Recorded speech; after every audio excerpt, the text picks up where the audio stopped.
കൊല്ലം സമ്മേളനത്തെ എങ്ങനെയാണ് ഏറെ പ്രസക്തമാക്കുന്നത്?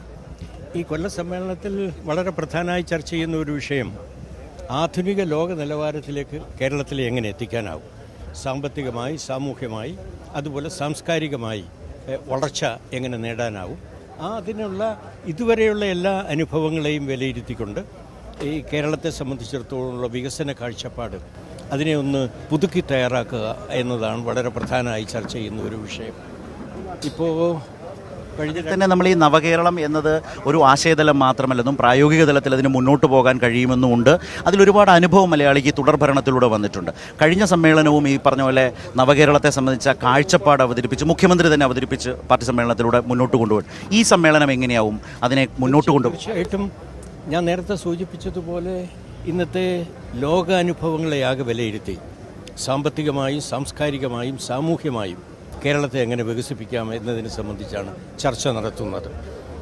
കഴിഞ്ഞ രേഖ അതിൻ്റെ ഒരു തുടക്കമാണ് കുറിച്ചത്.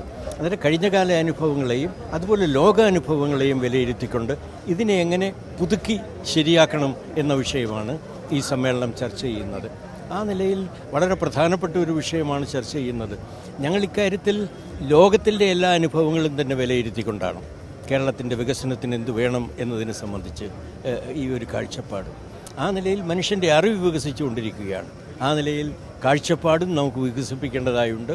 അത്തരം ഒരു വികസന പരിശ്രമമാണ് ഈ സമ്മേളനം നടത്തുന്നത്. അങ്ങയുടെ ആനുകാലിക രാഷ്ട്രീയ പ്രതികരണങ്ങൾ വളരെ കുറവ് മാത്രമാണ് ഇന്ന് മലയാളിക്ക് മുമ്പിൽ കിട്ടാറുള്ളത്. അതുകൊണ്ട് ഈ സർക്കാരുമായി ബന്ധപ്പെട്ട് സർക്കാരിനെതിരെ ഒരുപാട് ആരോപണങ്ങൾ പ്രതിപക്ഷം കൊണ്ടുവന്നു. അവർക്ക് ഏതെങ്കിലും ഒന്നിൽ ജനങ്ങൾക്ക് മുമ്പിൽ അവരുടേതായ വാദം ശരിയാണെന്ന് ഇതുവരെ തെളിയിക്കാൻ ഈ കഴിഞ്ഞ 9 വർഷം കൊണ്ട് കഴിഞ്ഞിട്ടില്ല. പക്ഷേ ഇപ്പോൾ ആശാ വർക്കർമാർ ഒരു വിഭാഗം നടത്തുന്ന സമരം പോലെയുള്ളതിനെയൊക്കെ മാധ്യമങ്ങളും പ്രതിപക്ഷവും എടുക്കുന്ന സമീപനത്തിലൂടെ ഈ സർക്കാരിനെതിരെ തിരിക്കാൻ കഴിയുന്ന നിലയിലേക്ക് രാഷ്ട്രീയം വളർത്താൻ കഴിയുന്നുണ്ടോ? അങ്ങയുടെ ഒരു കാഴ്ചപ്പാട്. കേരളത്തിലെ ഇടതുപക്ഷ ജനാധിപത്യ പ്രസ്ഥാനത്തിനെതിരായി എല്ലാ പിന്തിരിപ്പൻ രാഷ്ട്രീയ ശക്തികളെയും അണിനിരത്താനാണ് കേരളത്തിലെ മാധ്യമങ്ങളാകെ ശ്രമിച്ചുകൊണ്ടിരിക്കുന്നത്. ആ നിലയിൽ കേരളത്തിലെ മാധ്യമങ്ങൾ അങ്ങനെ യോജിച്ച നിലയിൽ വളരെ ശക്തിയായി ഇടതുപക്ഷ ജനാധിപത്യ പ്രസ്ഥാനത്തിനെതിരായി കള്ളപ്രചാരവേല നടത്തിക്കൊണ്ടിരിക്കുകയാണ്. അവർ സംഘടിതമായി നടത്തുകയാണ്. അതും പൊളിഞ്ഞുകൊണ്ടിരിക്കുകയാണ്. തീർച്ചയായും ഇടതുപക്ഷ ജനാധിപത്യ പ്രസ്ഥാനത്തിൻ്റെയും അതുപോലെ കമ്മ്യൂണിസ്റ്റ് പാർട്ടി ഓഫ് ഇന്ത്യ മാർക്സിസ്റ്റിൻ്റെയും ഒക്കെ കാഴ്ചപ്പാടുകൾ ജനങ്ങൾ കൂടുതൽ അംഗീകരിച്ചു കൊണ്ടിരിക്കുകയാണ്. ഇതെല്ലാം മറച്ചുവെക്കാനുള്ള ശ്രമമാണ് കേരള മാധ്യമങ്ങളാകെ നടത്തുന്നത്. അതിന് ജനങ്ങൾ പുച്ഛിച്ച് പുറന്തള്ളുന്നിടത്തേക്ക് വന്നുകൊണ്ടിരിക്കുന്നു എന്നുള്ളതാണ് നമുക്ക് കാണാൻ കഴിയുന്നത്. കഴിഞ്ഞ സംസ്ഥാന സമ്മേളനത്തിൻ്റെ കാലത്തെ രാഷ്ട്രീയ സാഹചര്യം തുടർഭരണം എന്നുള്ളതായിരുന്നു. ഇപ്പോൾ തുടർഭരണവും കഴിഞ്ഞ് ഒരു മൂന്നാം ഭരണം എന്ന ഒരു രാഷ്ട്രീയ ചിന്തയിലേക്കും ജനങ്ങളുടെ ഇടയിലെ സംസാരവും നടക്കുന്ന കാലത്താണ് കൊല്ലം സമ്മേളനം നടക്കുന്നത്. ആ ഒരു സാധ്യതയും സാഹചര്യവും കാലവും SRPയുടെ കാഴ്ചപ്പാട്. തുടർ ഭരണത്തിൽ എന്ത് നയസമീപനങ്ങൾ ആവിഷ്കരിക്കണമെന്നതാണ് ചർച്ച ചെയ്യുന്നത്. ആ ആത്മവിശ്വാസത്തിലാണ് ഈ പ്രസ്ഥാനം ചർച്ച ചെയ്യുന്നത്. വരുംകാല വികസനത്തിന് എന്ത് പുതിയ കാഴ്ചപ്പാടുകൾ ആവിഷ്കരിക്കണം, നടപ്പാക്കണം. അങ്ങനെ അടുത്ത തെരഞ്ഞെടുപ്പ് കഴിഞ്ഞാൽ ഭരണത്തിലെത്തുന്ന ഇടതുപക്ഷ ജനാധിപത്യ പ്രസ്ഥാനം എന്ത് നടപ്പാക്കണം, ഇതിനെപ്പറ്റിയുള്ള ചർച്ചയും തീരുമാനവുമാണ്. ആ നിലയിൽ അങ്ങേയറ്റത്തെ ആത്മവിശ്വാസത്തോടെയാണ് കമ്മ്യൂണിസ്റ്റ് പാർട്ടി ഓഫ് ഇന്ത്യ മാർക്സിസ്റ്റും കേരളത്തിലെ ഇടതുപക്ഷ ജനാധിപത്യ പ്രസ്ഥാനവും മുന്നോട്ട് നീങ്ങുന്നത്. അപ്പോഴും മാധ്യമങ്ങൾ ഇതിൽ പ്രായപരിധി ഇളവാർക്ക് നൽകും എന്നൊക്കെ പറയുന്ന തരത്തിലേക്ക് ചർച്ചകളെ കൊണ്ടുപോകുന്നതിൻ്റെ ഒരു തലം കൂടി പാർട്ടിക്ക് മുമ്പിലുണ്ടല്ലോ. അല്ല, ഇതിപ്പോൾ പാർട്ടി ഇതിനെ സംബന്ധിച്ച് തീരുമാനിച്ച ഒരു പുതിയ തലമുറ പാർട്ടിക്കകത്ത് വരണം.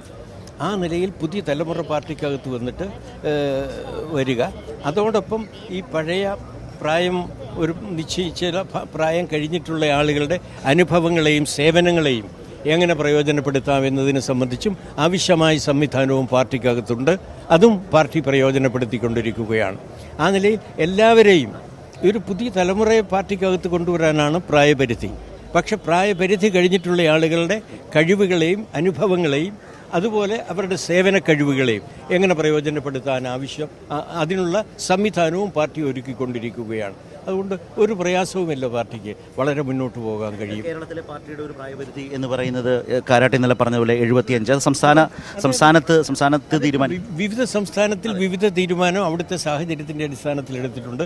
ചിലത് 70 തീരുമാനിച്ചിട്ടുണ്ട്, ചില സംസ്ഥാനങ്ങളിൽ 72 തീരുമാനിച്ചിട്ടുണ്ട്. ഈ പ്രായപരിധി കഴിഞ്ഞാലും ശരി, ഈ പ്രായപരിധി കഴിഞ്ഞിട്ടുള്ള സഖാക്കളുടെ അനുഭവങ്ങളെയും അവരുടെ സേവന കഴിവുകളെയും എങ്ങനെ ഉപയോഗപ്പെടുത്താൻ അതിനുള്ള സംവിധാനവും പാർട്ടി ഒരുക്കിക്കൊണ്ടിരിക്കുകയാണ്.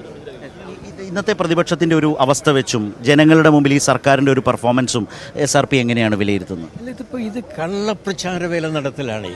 വളരെ സംഘടിതമായ കള്ളപ്രചാര വേലയാണ് ഇവരാകെ സംയുക്തമായി നടത്തിക്കൊണ്ടിരിക്കുന്നത്. ജനങ്ങൾ അതിനെ പുറന്തള്ളിക്കൊണ്ടിരിക്കുകയാണ്. ആ നിലയിൽ ജനങ്ങൾ ഇതിനെ പുറന്തള്ളി ഈ കാഴ്ചപ്പാടിൻ്റെ അടിസ്ഥാനത്തിൽ ജനങ്ങൾ മുന്നോട്ട് വരും.